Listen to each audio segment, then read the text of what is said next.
început sunt liniștite, te privesc cu ochul minți, îți vorbesc de viață lungă, de casă, de copii mulți. Și tu crezi.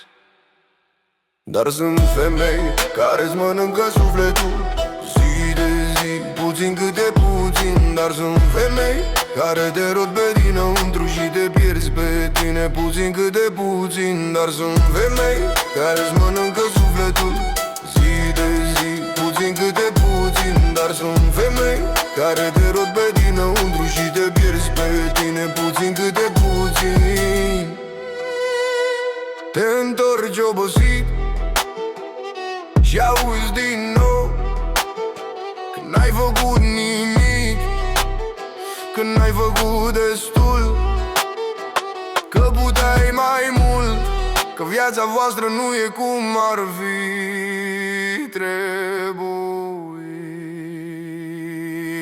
Dar sunt femei care-ți mănâncă sufletul zi de zi, puțin câte puțin. Dar sunt femei care te rod pe dinăuntru și te pierzi pe tine puțin câte puțin. Dar sunt femei care-ți mănâncă sufletul zi de zi, puțin câte puțin. Dar sunt femei care te rod pe dinăuntru și te pierzi pe tine puțin câte puțin.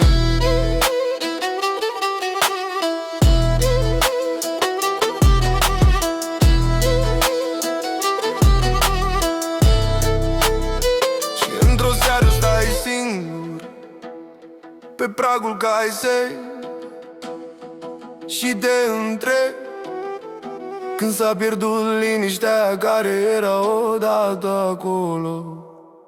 Dar sunt femei care-ți mănâncă sufletul zi de zi, puțin câte puțin. Dar sunt femei care te rog pe dinăuntru și te pierzi pe tine puțin câte puțin. Dar sunt femei care-ți mănâncă sufletul zi de zi, puțin câte puțin. Dar sunt femei care te rog pe dinăuntru și te pierzi pe tine puțin câte puțin. Și nici nu-ți dai seama când s-a întâmplat, pentru că la început părea iubire.